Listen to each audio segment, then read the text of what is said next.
दर्शकों को मेरा बहुत बहुत नमस्कार। और आज है तारीख 3 और बार है मंगलवार, यानी दिन भर की तमाम अपडेट, तमाम छोटी बड़ी हर खबर की क्या हलचल रही, अगर सूबे की बात की जाए पूरे राजस्थान प्रदेश में या फिर हमारे आसपास के जो ज़िले हैं भरतपुर, करौली, टोंक, उनमें क्या कुछ घटित हुआ। देखिए साहब, पूरे राजस्थान की अगर बात की जाए तो पूरे राजस्थान में इस समय सिर्फ एक ही खबर ट्रेंड कर रही है और वो है गुर्जर आरक्षण वाला मामला। पूरे दिन भर इस पर हमारी नज़रें बनी रही है कि क्या कुछ अपडेट आया, लेकिन किसी शायर की कुछ पंक्तियां मुझे याद आ रही हैं कि किसी ने भी तो ना देखा निगाह भर के मुझे और गया फिर आज का दिन भी उदास करके मुझे। यानी कुल मिला करके लोगों को बड़ा इंतज़ार था बेताबी से कि शायद आज हो सकता है इस कहानी का कोई ना कोई पटाक्षेप हो जाए और जो इन दिनों व्यवस्थाएं बिगड़ी हुई हैं वो वापस पटरी पर लौट पड़ी।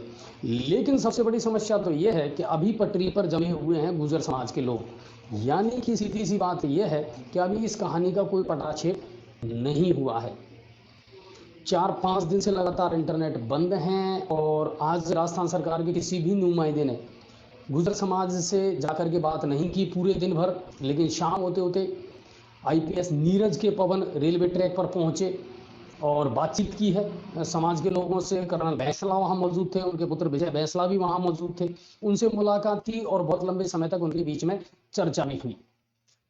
लेकिन अभी कोई रिजल्ट नहीं निकला है, यानी रिजल्ट निकलेगा और कल तक के लिए वो टाल दिया गया है। कल पंचायत महापंचायत में कुछ समाज के लोगों से बातचीत होगी और उनसे बातचीत करने के बाद शायद हो सकता है कोई ना कोई फैसला आसानी से हो जाए और लोगों को राहत मिले। कुल मिलाकर के गुर्जर समाज का जो पड़ाव है वो अभी भी पीलूपुरा पर जारी है। अव्यवस्थाएं वैसी की वैसी यथावत बनी हुई हैं, रोडवेज की सेवाएं बंद हैं इन रूटों पर। रेलवे के जो रूट है उनको लेकर के अव्यवस्थाएं चल रही हैं और इंटरनेट की जो सेवाएं हैं वो पूरी तरह बंद है 8 जिलों में, और अब उससे ज्यादा भी ये हो सकती है। कारण ज्यादा होने का यह है कि भीलवाड़ा और जालौर में भी गुर्जर समाज ने आज महापंचायत की और वहां भी ये डिसीजन लिया गया है कि 3 दिन का अल्टीमेटम दिया गया है। गुलाबपुरा से खबर आई हमारे पास में कि वहां भी 3 दिन का अल्टीमेटम दिया गया है सरकार को कि जल्द से जल्द इस पर फैसला ले, वरना अब ये जो जाम है ये पूरे राजस्थान में, प्रदेश भर में किया जाएगा। अभी के अगर हालात की बात की जाए तो अभी ऐसे हालात नहीं है, यानी प्राइवेट बसें जो हैं वो जारी हैं, प्राइवेट बसों की जो सर्विसेज हैं वो जारी है, लेकिन रोडवेज बसों की जो सेवा है वो बंद है। ट्रेनों के रूट डाइवर्ट कर दिए गए हैं, तो अभी हालात सामान्य है। लेकिन कुल मिलाकर के ये है कि राजस्थान सरकार के सामने चुनौती है और कल तक इस मामले को सुलझा लिया जाए तो ज्यादा बेटर होगा। सुलझने के आसार भी हैं। आज संभागीय आयुक्त ने भी आदेश जारी किए और उन्होंने भी मंशा जाहिर किया कि कल रात 12 बजे तक इंटरनेट की जो सेवाएं हैं उनको बहाल कर दिया जाएगा। यानी संभावना है कि कल जो इंटरनेट की सेवाएं हैं वो शुरू की जा सकती हैं। ये लगातार खबरें आज चलती रही और आईपीएस नीरज के पवन ने पहले भी हनुमान की भूमिका निभाई है। आपको ध्यान होगा जब पिछली बार आरक्षण आंदोलन हुआ था सवाई माधोपुर के मलारना डूंगर में, तब उसमें भी महत्वपूर्ण भूमिका जो निभाई थी वो नीरज के पवन ने ही निभाई थी। धरना स्थल पर वो पहुंचे थे, रेलवे ट्रैक पर जाकर के उन्होंने ही समझौते का पत्र दिया था और तब जाकर के ये धरना समाप्त हुआ था। तो अभी भी वो उसी भूमिका को निभा रहे हैं पूरी ईमानदारी के साथ में। अब देखना है कि ऊंट किस कर पर बैठता है। और अब धीरे धीरे जालौर, अजमेर, भीलवाड़ा, गुलाबपुरा, इनमें अभी आग सुलगने लगी है और वहां भी गुर्जर समाज जो है अब लामबंद होने लगा है। कर्नल बैंसला के पुत्र विजय बैंसला ने आज उनका जन्मदिन भी है, तो सर हमारी ओर से भी बधाई आपको और शुभकामनाएं। आज उन्होंने अपना जन्मदिन जो है वो रेलवे ट्रैक पर ही मनाया अपने समाज के लोगों के बीच में और वहीं केक काटा। उनके साथ आईपीएस नीरज के पवन भी उस समय वहीं मौजूद थे। तो जन्मदिन रेलवे ट्रैक पर मनाया विजय बैंसला ने। और इसके अलावा और कोई बड़ी अपडेट नहीं है गुर्जर समाज को लेकर के, गुर्जर आरक्षण को लेकर के। लेकिन अब तक के अगर पूरे मामले की बात की जाए तो देखिए अब कहीं ना कहीं बात बनती हुई भी लग रही है कि शायद बात बन जाएगी। और बात इसलिए बन जाएगी कि बात आप कर रहे हैं विजय बैंसला है या कर्नल बैंसला है, अगर वो सरकार से बात नहीं करेंगे, सरकार के नुमाइंदों से बात नहीं करेंगे तो फिर मामला सुलझेगा कैसे। कहीं ना कहीं आपको अपनी बात रखनी है, और सरकार ने जो आपकी 14 मांगे मानी है उनको लेकर के सरकार आपसे बात करने को तैयार है।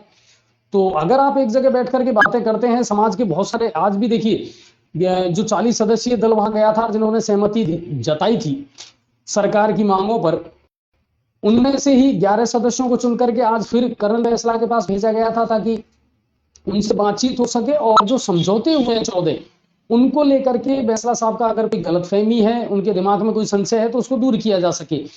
तो उन्होंने भी आज बातचीत की है कर्नल बैंसला से, और उम्मीद करते हैं कि देखिए आज जब आईपीएस नीरज के पवन वहां पहुंचे हैं, तो उम्मीद लगती है कि आज रात तक या कल एक बार बात हो जाएगी तो ये मामला सॉल्व हो जाएगा और लोगों को राहत मिल जाएगी।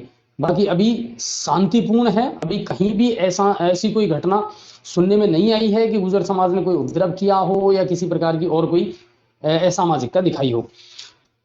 तो ये है। अब चलते हैं सवाई माधोपुर की तरफ। करौली कलेक्टर हो, भरतपुर कलेक्टर हो या धौलपुर कलेक्टर हो, वो सब अगर देखा जाए तो पूरी मशीनरी जो है वो इस समय यूज हो रही है गुर्जर आरक्षण में। धौलपुर जो एसपी हैं केसर सिंह शेखावत, उन्होंने आज एक शानदार तोहफा दिया महिला कांस्टेबल के लिए, महिला पुलिसकर्मियों के लिए। देखिए कल है करवा चौथ, तो महिला पुलिसकर्मियों को ड्यूटी से मुक्त कर दिया गया है, यानी वो अपने घर पर इस त्योहार को सेलिब्रेट कर सकती हैं। तो खुशी का इजहार किया महिला कांस्टेबल और महिला पुलिसकर्मियों ने, धौलपुर एसपी का शुक्रिया अदा किया है। ये वहां से खबर थी धौलपुर से। सवाई माधोपुर से अगर बात की जाए तो देखिए कल देर रात तक ये आदेश आ चुके थे, लगभग 8:30 बजे हमने ये बात बता दी थी, और 9 बजे जो हमारा अंशु पहलू आया था उसमें भी हमने क्लियर कर दिया था कि अब सवाई माधोपुर जिले से जो पहले एडवाइजरी जारी की थी जिला कलेक्टर अन्नूमल पहाड़िया ने, जो 31 अक्टूबर तक थी, उसकी समय अवधि समाप्त हो चुकी है। यानी अब राहत दे दी है आमजन को और व्यापारियों को जिला कलेक्टर अन्नूमल पहाड़िया ने। अब आप पहले की तरह, यानी कोरोना से पहले की तरह दुकानें खोल सकते हैं और बंद कर सकते हैं। इसके अलावा मेडिकल एडवाइजरी की पालना आपको सख्ती के साथ करनी पड़ेगी, और ये कल हमने भी आपसे अपील की है और आज फिर हम अपील करते हैं कि प्लीज ये ना समझें कि साहब कोरोना चला गया। कोरोना है और हमको हर हालत में अपने आप को प्रोटेक्ट करना है, अपने आप को बचाना है इससे, और उसके लिए वही बात है कि 2 गज दूरी, मास्क है जरूरी, और जब तक दवाई नहीं तब तक ढिलाई नहीं। तो इनका पालन तो हमको करना पड़ेगा। तो आज बाजारों को छूट दे दी है और व्यापारियों को छूट दे दी है, अब वो किसी तरह की कोई बंदिश में नहीं है। शुद्ध के लिए युद्ध चल रहा है इन दिनों अभियान, और हमारे यहाँ के खाद्य निरीक्षक पीसी जैन और उनकी कार्यप्रणाली पर हमेशा से उंगली उठती रही है। इसे लेकर कल भी एक खबर आई हमारे सामने देर रात को कि 840 किलो के लगभग मावा, नकली मावा सवाई माधोपुर में बन रहा है, बिक रहा है, इसकी सूचना मिली।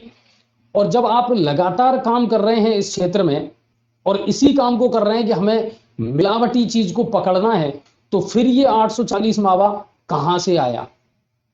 तो बड़े सवाल अब खड़े हो चुके हैं खाद्य निरीक्षक पर कि आखिर फिर ये शुद्ध के लिए युद्ध अभियान जो है वो सफल कैसे होगा अगर वो अपने कार्य में कोताही बरत रहे हैं या लापरवाही कर रहे हैं। व्यापारियों ने कई बार पहले भी आरोप लगाया है खाद्य निरीक्षक पीसी जैन पर, और अभी भी उनका ये कहना है कि साहब ये बिना खाद्य निरीक्षक की मिलीभगत के संभव नहीं है, और कहीं ना कहीं संदेह के घेरे में है खाद्य निरीक्षक पीसी जैन सवाई माधोपुर में। इस खबर पर हमारी नजर जरूर रहेगी कि क्या कुछ डिपार्टमेंट करता है। जिला कलेक्टर अन्नूमल पहाड़िया ने तुरंत इस पर एक्शन लिया है। सीएमएचओ राम मीना को लगा दिया गया है कि आप तुरंत इसकी जांच मोबाइल गैन है उसको बुलाया गया है, मंगाया गया है, और तुरंत इसकी अब पूरे मामले की जांच की जाएगी। तो उम्मीद करते हैं कि जो दोषी है उनको भी कार्रवाई हो और ईमानदारी काम हो।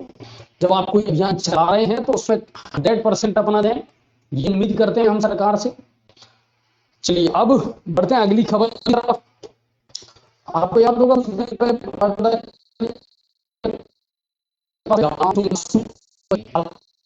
समाज के थे वो तीनों बच्चे, और आज उनको आर्थिक सहायता प्रदान की गई है सरकार के द्वारा। 1-1 लाख रुपए का उनको मुआवजा दिया गया है, आर्थिक मदद दी गई है उनके परिजनों को। इसके अलावा उसने ही उस परिवार को किया है। तो ये सहायता मिलती है, चलिए वो कहीं ना कहीं राहत जरूर देगी। हालांकि वो कमी पूरी नहीं हो सकती जो उन मासूमों के जाने से अधूरी पड़ी हुई है। तो ये एक आर्थिक मदद जरूर आज दी गई। इस बार दीपावली पर आतिशबाजी से करनी होगी आपको तौबा, यानी अब पटाखों का शोरगुल नहीं होगा। ये आदेश जारी कर दिए हैं गृह विभाग राजस्थान ने। अगर कोई बेचता है तो 10,000 रुपये जुर्माना, और अगर कोई खरीदता है तो 2,000 रुपये जुर्माना देना पड़ेगा। यानी कुल मिलाकर के ये है कि इस बार आपको धूम धड़ाके वाली जो दीपावली है वो देखने को नहीं मिलेगी। शांतिपूर्ण तरीके से ही और वैसे ही मनानी पड़ेगी। मास्क चेहरे पर होना चाहिए और 2 गज दूरी होनी चाहिए। यानी हम लोगों से पहले बड़ा शेक हैंड किया करते थे, गले मिला करते थे, हक दिया करते थे, शुभकामनाएं दिया करते थे। उन सब चीजों से इस बार तौबा करनी पड़ेगी। तो बड़ी शांति के साथ चेहरे पर मुस्कुराहट लिए हुए और इस दीपावली को मनाना पड़ेगा। लेकिन मुस्कुरा रहे हैं ये चेहरे से पता भी नहीं चलेगा क्योंकि उस पर मास्क लगा होगा।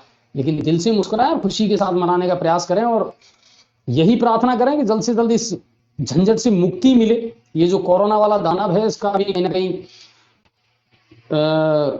कटाक्षेप हो और इसका भी कहीं दहन हो। तो ये बात है, ये एडवाइजरी गृह विभाग ने जारी कर दी है। अब से कोरोना पॉजिटिव पाए गए हैं, जनप्रतिनिधि हो या ब्यूरोक्रेट्स हो, बहुत लोगों को चपेट में लिया है इस कोरोना ने। और आज कोरोना के इस मामले में विधायक रामकेश मीणा भी पॉजिटिव पाए गए।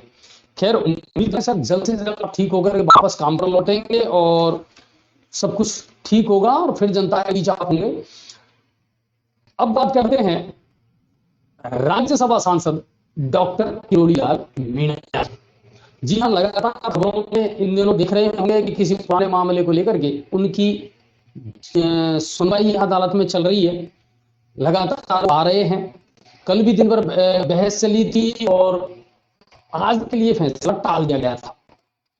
आज सुनवाई का आखिरी दिन था और फैसला आया और फैसले में डॉक्टर किरोड़ी लाल मीणा को इस मुकदमे से बाइज्जत कर दिया गया है।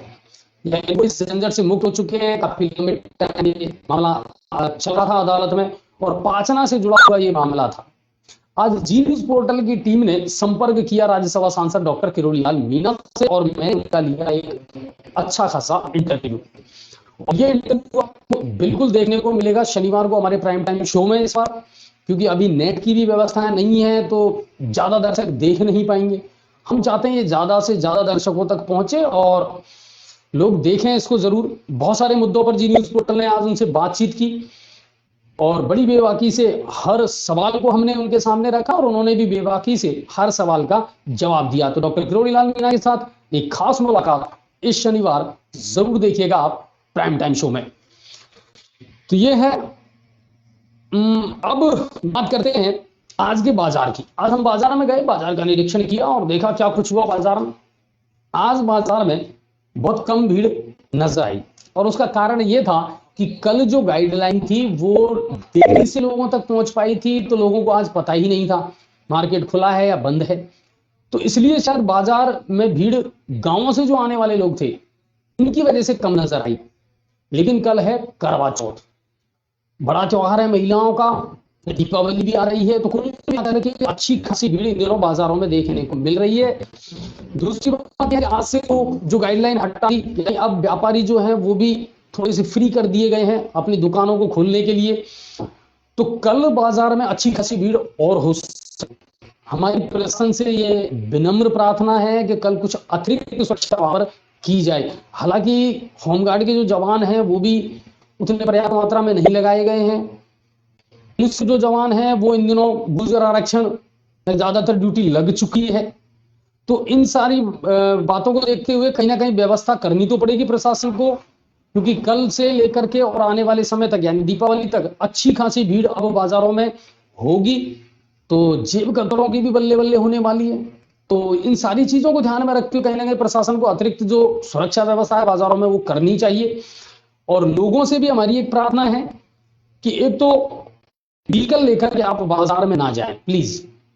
अगर आसपास कहीं भी गाड़ी रखने की जगह है तो आप बिल्कुल गाड़ी रख दें, लेकिन बाजार के अंदर कोई भी व्हीकल ना जाए। व्यापारियों से मेरी प्रार्थना है कि मैं फिर आपसे कह रहा हूं, आप लगातार जो अपने सामान है वो ट्रांसपोर्ट से दिन में मंगवाते हैं, ठेलों से, रिक्शों से, तो उनसे भी बहुत ज्यादा जाम होता है।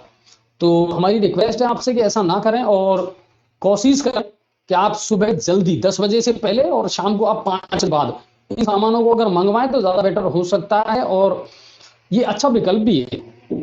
तो जरूर करें, बाजारों में भीड़ बढ़ने वाली है, अपनी सुरक्षा जरूर करें। और हाँ, आप भीड़ वाले इलाके में जाएं तो मास्क लगाएं। ये भी रिक्वेस्ट है कि अगर अनिवार्य हो तो बाजार जाएं, और जब भी भीड़ वाले किसी भी एरिया आप जाएं तो मास्क जरूर लगाएं, कोशिश करें उससे दूरी बनाए रखें, और कम से कम करने का प्रयास करें। तो ये बात है। आज डीजे वालों ने, यानी शादी में जो मनोरंजन किया करते थे और खाना जिनकी धुनों में हम मदमस्त हो जाया करते थे अपने किसी भी ओकेजन में, उन्होंने आज फिर से ज्ञापन दिया है तरीके ना, और उनका बिल्कुल बात है के साथ उनका व्यवसाय है वो पूरी तरह हुआ है, ये सही बात है। और अभी कहीं ना कहीं म्यूजिक अभी अनुमति नहीं मिली है, तो उनका भी तय है कि वापस सारे व्यवसाय को शुरू किया जाए। अब उनका भी सीजन आने वाला है 25 नवंबर से, अगर देखा जाए तो देवउठनी 11 से और शादियां शुरू हो जाएंगी। तो कहीं ना कहीं देखते हैं, अगर राजस्थान सरकार पहले तो ये जो एक एक प्रॉब्लम है वो सॉल्व होनी चाहिए। सबसे बड़ी प्रॉब्लम सरकार के सामने जो है वो है भू आरक्षण का मामला, और ट्रैक पर उनको बैठे हुए हैं वहां से हटाया जाए, नेट व्यवस्था चालू हो, तो जरूर सरकार सब कुछ सोचेगी, और जरूर उनका जो दर्द है उसको महसूस करना पड़ेगा सरकार को। आज गंगापुर सिटी से एक खबर आई, नानक पान वाले के यहाँ हनुमान कॉलोनी में आज एक मकान की 3री मंजिल में आगजनी की घटना हुई, आग लगने की घटना हुई, लेकिन शुक्र है कि विकराल रूप धारण नहीं किया आग ने। लोगों के प्रयास से तुरंत ही आग पर काबू पा लिया गया। हालांकि छोटा मोटा नुकसान हुआ है, लेकिन कोई बड़ी जन हानि नहीं हुई इसमें। तो ये एक खबर वहां से थी। नांदोती से खबर आई कि खाद्य निरीक्षक जो है वहां के जयसिंह यादव, उन्होंने आज मिठाई वालों के सैंपल लिए, परचूनी वालों के जो सामान उनके सैंपल लिए हैं, और हड़कंप की स्थिति रही नांदोती कस्बे में आज। और कारण यह था कि जब सरकार आते हैं जांच करने तो फिर डर लगता है व्यापारियों को, और डरता वही है साहब जिसमें कोई ना कोई गड़बड़ी है। समस्या एक और है कि खाद्य निरीक्षक जो है वो पता नहीं किस चीज में कमी निकल है, तो इसका जरूर है व्यापारियों को। लेकिन आज खाद्य निरीक्षक बिल्कुल एक्शन में नजर आए और उन्होंने सैंपल लिए, और एक जो जरूरी कार्रवाई कर रही थी वो करी नांदोती कस्बे के बाजारों में। नांदोती में डॉक्टर महेश मियां हत्याकांड, बलदेवपुरा, लगातार हम इस खबर को दिखा रहे हैं कि अभी भी, और उन लोगों से भी बात करनी पड़ेगी, पुलिस प्रशासन या जनप्रतिनिधियों को, आखिर वो। लेकिन समस्या यह है कि इस समय पूरी मस्जिद जो है वो लगी है वाले मामले में, तो अभी उनकी सुनवाई जो है वो नहीं हुई है, और अभी भी उनका धरना जारी है, हमारा भी उनसे निवेदन कि सर बिल्कुल न्याय मिलना चाहिए, आपको इंसाफ मिलना चाहिए, लेकिन थोड़ा सा सामंजस्य बैठाने का प्रयास करें और वार्ता जरूर करने का प्रयास करें आप शासनिक अधिकारियों, ताकि कहीं कुछ हो और बात आगे बढ़े। नांदोती से इसके अलावा और कोई बड़ी खबर नहीं है। अब बात करते हैं कुछ इंपॉर्टेंट खबरों की जिन्होंने आज ध्यान आकर्षित किया और लाइमलाइट में रही। आज नगर निगम के चुनावों के परिणाम जोधपुर, और आपको याद रिसीमन के बाद में जो नगर निगम है इनके 2 भाग कर दिए गए हैं, कोटा उत्तर और दक्षिण, जोधपुर उत्तर और दक्षिण, और जयपुर हैरियस और ग्रेटर भागों में बांट दिए। दोनों पार्टी टिकट वितरण में बहुत सारी पॉलिसीज अपनाई। आज उनके जब परिणाम आए तो दोनों ही दलों के सही दिन था, यानी कहीं और कहीं। अगर 6 निगम है कि चुनाव परिणामों की बात की जाए तो 2 में बीजेपी, 2 में कांग्रेस और 2 ऐसे बोर्ड हैं जिनमें दलियों की भूमिका अहम रहने वाली है, यानी अब किंग मेकर की भूमिका निभाएंगे निर्दलीय। कांग्रेस फिर थपथपा रही है कि पिछले 2 साल का काम था उसको लोगों ने पसंद किया और उसी आधार पर हमको चुना। वही बीजेपी कह रही है कि कहीं ना कहीं टिकट वितरण में और पारदर्शिता रखनी पड़ेगी और सख्त करनी पड़ेगी, लेकिन फिर भी लोगों ने जो मैंडेट दिया है उससे हम खुश हैं और होना भी चाहिए। आपके पास कोई दिक्कत नहीं है। तो कुल मिलाकर के इस खबर ने जो वार्ड मेंबर जीते हैं उनकी बाड़ेबंदी होगी, दोनों पार्टियां जो है अच्छा खींचतान करेगी और अपने पाले में जो है लाने का प्रयास है। बीजेपी कहीं ना कहीं चाहेगी कि कम से कम 6 में से 4 मेयर तो हमारे हों और कांग्रेस भी किसी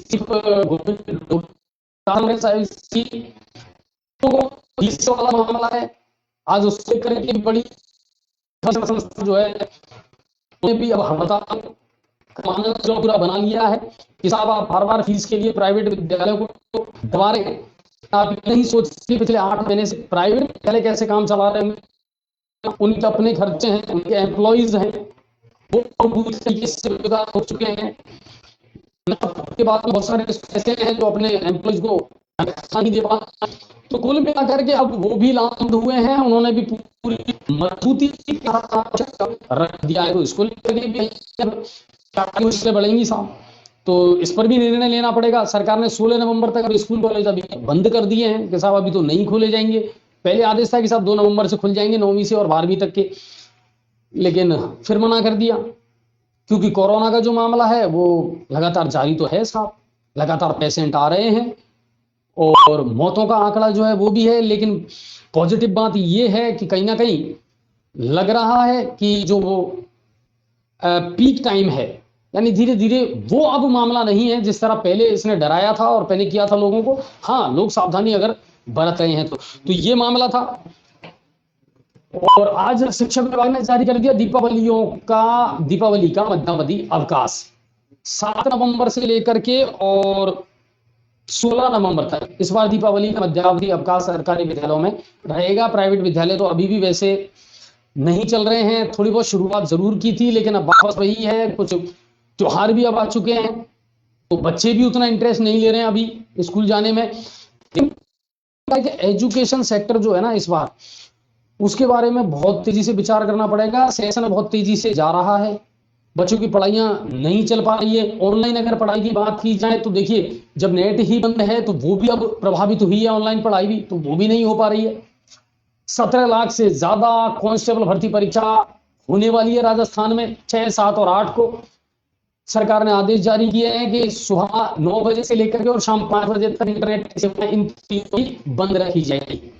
वहीं गुर्जर समाज ने भी कहा है कि किसी भी परीक्षार्थी को या जिसको अति आवश्यक जो सेवाएं हैं इनको बाधित नहीं किया जा रहा है कहीं से भी, तो वो आ सकते हैं, जा सकते हैं और अपनी एग्जाम दे सकते हैं। लेकिन उम्मीद करते हैं उससे पहले पहले इस मामले का ही पटाक्षेप हो जाएगा, क्योंकि सिर्फ बात परीक्षार्थियों की नहीं है, आमजन सभी परेशान है। सब ट्रेन से मजदूर भी अपने घर लौटेंगे, उनका भी आना है और भी कई बहुत सारे ऐसे मामले हैं। तो और हमारी गुर्जर समाज के साथ बिल्कुल पूरी सिंपैथी है, लेकिन शुरू से जो हम कहते आ रहे हैं वही बात है कि साहब थोड़ा सा मौके की नजाकत को आप समझते कि ये वक्त गलत था, इस समय हालात गलत थे, तो थोड़ा पेशेंस रखना चाहिए था। लेकिन चलिए उम्मीद करते हैं कि सब कुछ बढ़िया होगा और भारतीय फिल्मों की तरह हैप्पी एंडिंग इस कहानी की हो जाएगी। बाकी इसके अलावा कोई बड़ी खबर नहीं थी, की तमाम अपडेट हम आपको देते आ रहे हैं, देते रहेंगे लगातार। नेट नहीं है तो हमारे बहुत सारे दर्शक दिन भर हमें कॉल जरूर करते हैं अपडेट जानने के लिए,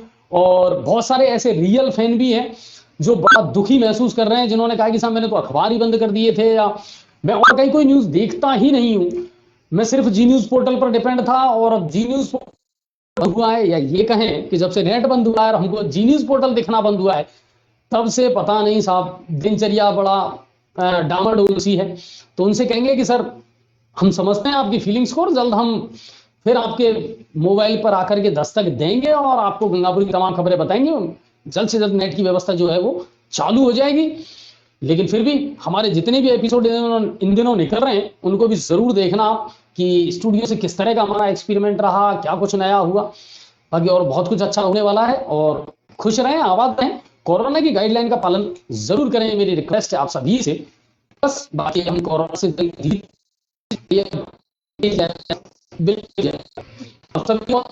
बहुत शुक्रिया। और देखते हैं ज्यादा से ज्यादा करें। और इस शनिवार रात 9 बजे प्राइम टाइम शो देखना जरूर ना।